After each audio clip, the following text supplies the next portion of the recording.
Vous avez démontré que Adam était donc noir et aussi Abraham et toute la descendance d'ailleurs d'Abraham. Si je lis bien les lignes de la Bible, Dieu a fait une promesse à Abraham à travers ses enfants Ismaël et Isaac. Si je vois aujourd'hui tout ce que le peuple noir a vécu, comme l'esclavage, la traite négrière, tout ça, jusqu'à aujourd'hui, pour moi, il y a une petite contradiction. Laquelle? Du fait que c'est le noir qui a subi toutes donc, ces hontes, en fait l'esclavage et tout ça jusqu'à nos jours. Très bonne question. Oui. Je ne suis pas connecté au vidéoprojecteur. Je dois procéder par étapes. La première étape consiste à dire ceci. Quand vous regardez aujourd'hui, déjà même dans le livre de Genèse, le pays où Dieu a placé le premier homme, qui était noir, c'est un pays où il y avait beaucoup de richesses. On a parlé de l'or, on a parlé de l'hélium, etc. Quand vous regardez la descendance d'Ismaël, les plus grandes réserves mondiales de pétrole sont où? Non, soyez spécifique. Quand vous prenez la descendance d'Ismaël, les descendants d'Ismaël sont les Arabes. Or, chez les Arabes, Arabe, ce n'est pas une ethnie. Arabe, c'est un conglomérat de plusieurs peuples. Okay? Vous avez des Arabes qui sont noirs, et vous avez des Arabes qui sont blancs. Parce que vous avez des mélanges avec plusieurs cultures. C'est comme en Inde. En Inde, vous avez des gens qui sont très noirs, vous avez des gens qui ont la peau très claire. Okay? Et chez les Arabes, vous avez un groupe dont la langue est directement rattaché à l'Afrique. C'est ce groupe qui a donné naissance à toute la partie de la culture arabe qui est une culture citadine. Parce qu'en général, les Arabes sont des nomades. Ils n'ont pas de ville.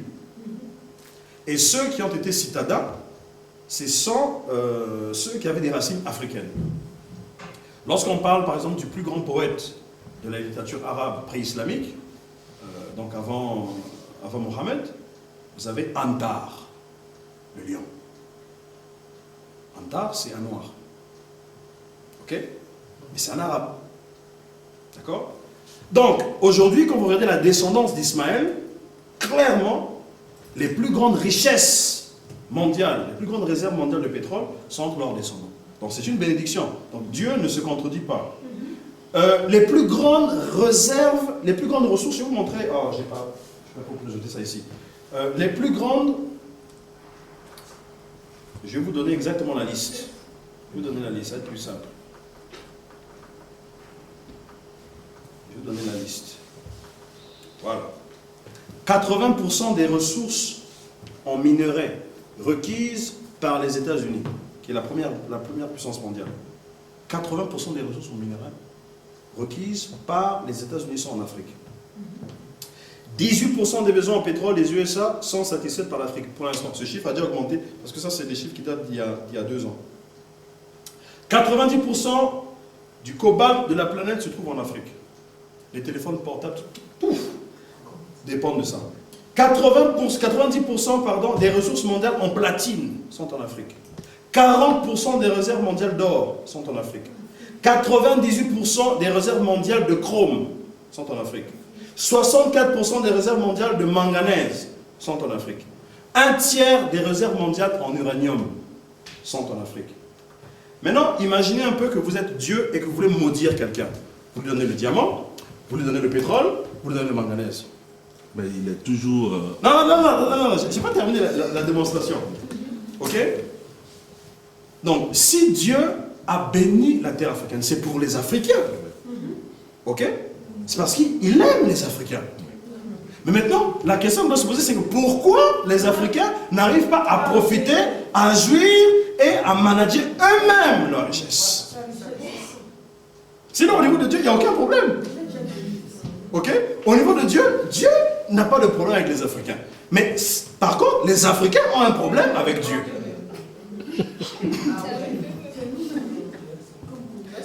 Ok, je veux dire qu'il faut qu'on procède par étapes parce que nous sommes en train de parler non pas d'un pays, nous parlons d'un continent avec des trajectoires différentes et variées selon les espaces géographiques. Donc, pour répondre à cette question, je ne peux pas vous donner une réponse du tic au tac. Il faut que je procède par étapes. Et pour procéder par étapes, je vais vous donner des images et des illustrations pratiques qui vont permettre de saisir, en fait, la réponse en elle-même. Dans l'Évangile, si je peux lire ça, voici ce que dit Jésus, exactement comme la question que monsieur le journaliste vient de poser. 22 jusqu'au verset 28. Et tous lui rendaient témoignage. Ils étaient étonnés des paroles de grâce qui sortaient de sa bouche. Et ils disaient, n'est-ce pas le fils de Joseph? Jésus leur dit, sans doute, vous m'appliquerez ce proverbe. Médecin, guéris-toi toi-même. Et vous me direz, fais ici, dans ta patrie, tout ce que nous avons appris que tu as fait à Capernaum. Mais, ajouta-t-il, je vous le dis en vérité, aucun prophète n'est bien reçu dans sa patrie. Je vous le dis en vérité, il y avait plusieurs veuves en Israël du temps d'Élie. Je répète, il y avait plusieurs veuves en Israël du temps d'Élie, lorsque le ciel fut fermé 3 ans et 6 mois, et qu'il y eut une grande famine sur toute la terre. Cependant, Élie ne fut envoyé vers aucune d'elles, si ce n'est vers une femme veuve à Sarepta dans le pays de Sidon. Il y avait aussi plusieurs lépreux en Israël du temps d'Élisée, le prophète, et cependant aucun d'eux ne fut purifié, si ce n'est Naaman le Syrien. Ils furent tous remplis de colère dans la synagogue lorsqu'ils entendirent ces choses. Autrement dit, Jésus soulève un problème que toi tu viens de bien soulever. Mais tu as fait du bien ici, là, à gauche et à droite.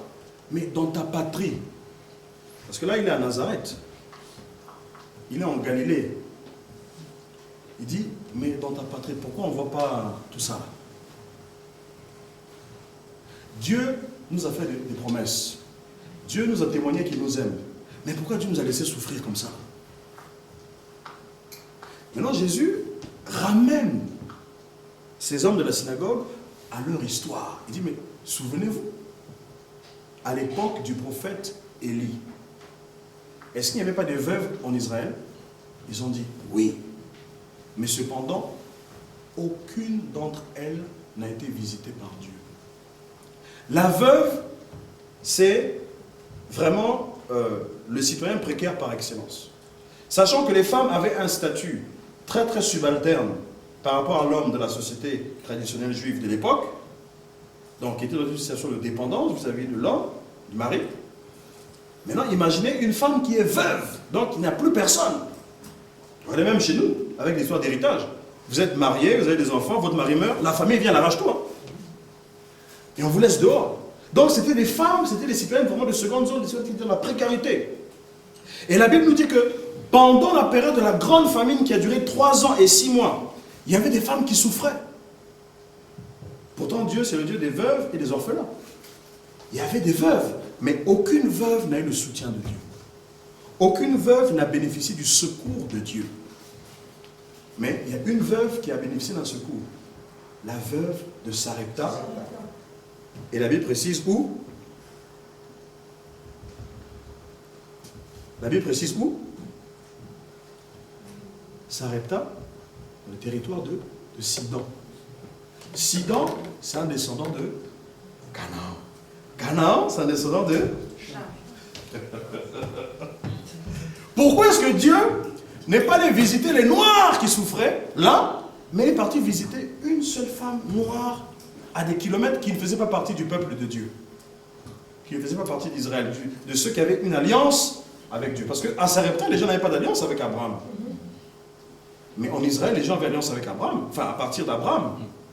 Ils avaient une alliance avec Dieu. Mais ils n'ont pas bénéficié de l'alliance avec Dieu parce que le cœur était mauvais. Aujourd'hui, vous allez avoir un Africain qui va installer un magasin à Bochum, produits exotiques. Vous allez entendre. Quoi, moi, je vais enrichir le gugus là? Non, je vais aller chez le Turc. Non, je vais aller chez la Chinoise. Pourquoi ça? Parce qu'on a la haine. Parce qu'on a le mauvais cœur. Parce qu'on n'aime pas notre frère. On ne veut pas que nos frères réussissent. On a le complexe du crabe. Vous savez, les crabes, lorsque vous mettez dans un panier, s'il y a un crabe qui essaie de monter pour sortir du panier, tous les autres vont dire « Hé, descends ici, là !» Nous tous, on est dans la misère.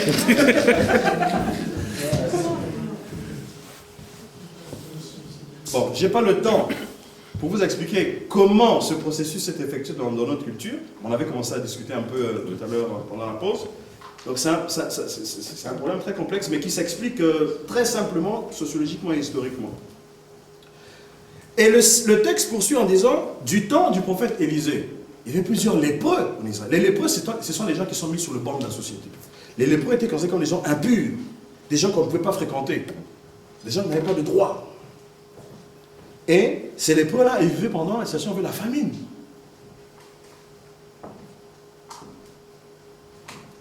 Famine ou pas famine, ils étaient lépreux. Ok? Mais la Bible nous dit que Élisée, qui est le successeur du prophète Élie, n'est pas allé les purifier. Il est parti purifier un général syrien qui s'appelait Naaman. Il était à l'étranger. Et la Syrie, je vous ai dit, elle était peuplée par des Noirs. Ok? Donc, à l'échelle de la collectivité, Dieu n'a pas manifesté sa grâce, mais à l'échelle des individus, Dieu a donné des grâces. Pourquoi? Parce que ces individus sont distingués dans leur caractère. Quel était le caractère de la veuve de Sarepta? Il faut nous poser la question, pourquoi Dieu agit dans ce cas-là et là il n'a pas agi? Simple. À l'époque où il y avait la famine, le prophète Élie, il est poursuivi par Jézabel, qui est la reine de l'époque, la femme du roi Akab, dans le royaume du Nord, qui était majoritaire par rapport au royaume du Sud, en termes de population. Élie n'a plus rien à manger. Dieu lui dit, tu vas aller dans la maison d'une femme. Cette femme-là, je lui ai déjà parlé. Elle sait qu'il y a un homme de Dieu qui doit venir. Et elle doit s'occuper de lui. Lorsque Élie arrive, il n'y avait pas d'eau. Et puis il lui dit que pendant 3 ans et 6 mois, il n'y avait pas une seule goutte d'eau qui est tombée du ciel. Lui, la première chose qu'il a dit, hey, madame, trouve-moi de l'eau là. Aïe. Il n'y a pas d'eau. Je suis veuve. Elle avait un enfant à élever. Donc déjà, elle n'avait pas les moyens pour trouver de l'eau pour elle-même et son fils. Et c'est pour un étranger qui débarque comme ça, je vais te donner de l'eau. Mais cette femme avait un bon cœur. Elle n'a pas cherché à dire, ouais, mais toi tu te prends pour qui? Moi je galère.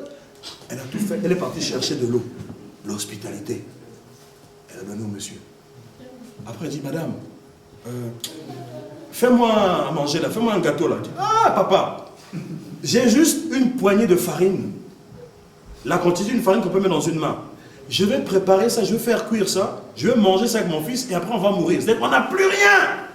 Il dit, non, prépare-moi d'abord. Je me nourris, pourtant on verra après. Elle n'a pas rechigné. Et quand Dieu a vu ça, la bénédiction que Dieu a livrée à cette femme. Pendant toute la famine, cette femme n'a manqué de rien. Mais tout le monde souffrait, sauf elle. Ok? Maintenant, si je développe par rapport à différentes zones géographiques de l'Afrique, je vais vous montrer, par l'histoire, comment nous aussi, on est rentré dans ce processus-là, qui a fait que nous avons échangé la gloire que Dieu nous avait donnée pour des choses futiles.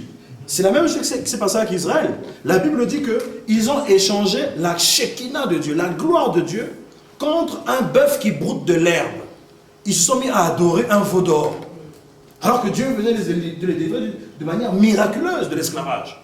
Israël, lorsqu'il n'était pas encore Israël, Dieu va parler à Abraham. Il va dire, Abraham, tes descendants vont se retrouver en esclavage pendant 400 ans.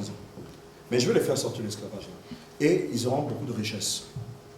Nous, notre esclavage a aussi duré 400 ans. Ce n'est pas un hasard. 4 générations. Pourquoi? Parce qu'il y a eu une trahison de l'alliance que nos pères avaient avec Dieu. Lorsque vous lisez Genèse chapitre 9, la Bible nous dit que Dieu va parler à notre ancêtre Cham. Il va le bénir. Et il va lui dire, je t'interdis de faire ça. Je t'interdis de boire le sang. Mais combien de personnes boivent le sang chez nous? On a même des loges. La loge des panthères noires. Où on mange la chair humaine crue pour avoir le pouvoir. Est-ce que Dieu nous a dit que c'est comme ça qu'il faut avoir le pouvoir? Non. Je ne dis pas que tous les Africains font ça. Un pays comme le Bénin, avant de reprendre ce nom antique, le Bénin, c'était, du moins une partie, c'était le Dahomey. Dahomey, ça veut dire dans le ventre du serpent. C'est-à-dire que tout le pays est dans le ventre du serpent. Le serpent, c'est qui? Le diable. Donc ça veut dire que, à un moment donné de notre histoire, nos ancêtres sont partis signer des alliances qu'il ne fallait pas signer.